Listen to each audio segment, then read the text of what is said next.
Okay, so for a second, I'm going to talk about refining some of these shapes. So you can see sort of where I've started creating a little bit more of an exact shape to the face, the hairline. I'm going to leave some plot lines on the face. Again, I'll go over that here in a minute because we're going to create the forms once we get to this point on shadow. But this is the point where you can sort of start to lessen a lot of these guide marks.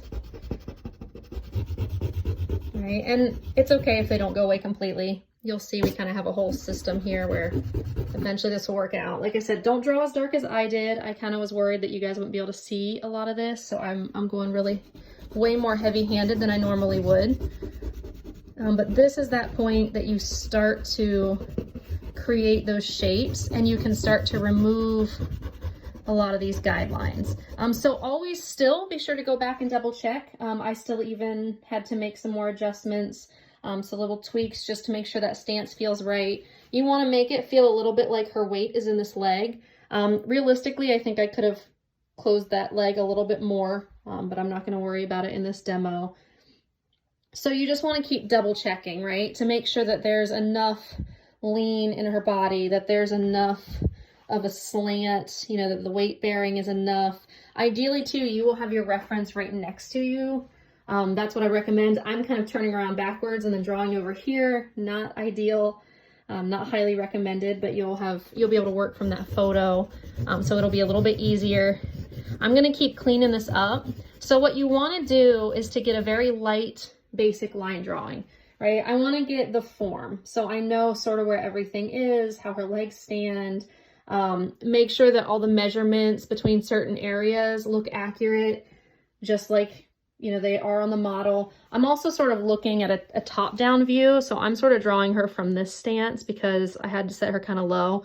You guys will have the advantage of that being a bit more accurate because I made sure that she was proportionate in the photo. So what I'm going to do now is I'm going to start shading. I'm going to do a little bit of a demo of that so that you guys can see it. Again, I keep having to turn around backwards, so it's hard to do something super accurate. But let me go ahead and show you a little bit what that looks like, because this is probably going to be the harder stage. Once you guys have a line drawing, I know you're pretty comfortable with that. What we have to do now is sort of look at how the shadow goes across the form. The first step is, just like we've done before, is to create a light side and a shadow side. We want to do this very lightly, but we want to make sure that we notice that there's one side of her that's almost entirely in shadow, right? Now there's darker areas of the shadow, there's lighter areas, there's cast shadow, there's form shadow, but we can see that there's almost one entire side of each of these forms that's a shadow side, if you will. We want to make sure that we fill that in. So what we do is what's called a two-value statement. What that looks like is, for example, I know over here along her arm and shoulder, okay, this is all shadow side. Along this side of her hand and arm, all going to be shadow side, right? This hand is completely in shadow. We have the shadows that come across these forms, right? So this side of her chest is in shadow, under here is in shadow. We also have the inside of her arm where we get shadow, and then of course underneath. So you've got to look at each of these forms differently, right? So right now I'm not making any area darker or lighter.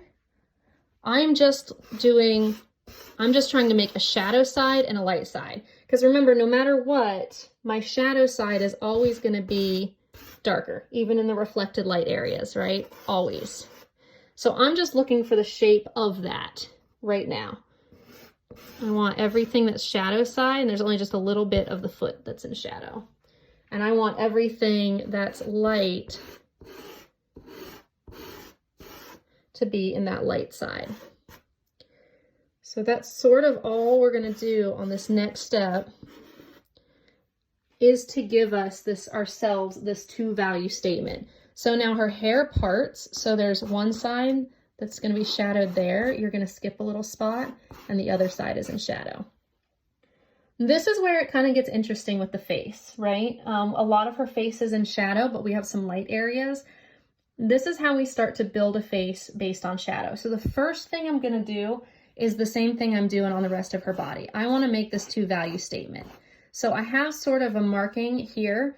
So when you look at the face, the eyes fall about halfway between the whole shape, right? The whole head shape. She's looking down, that kind of throws off proportions just a little bit, but not crazy.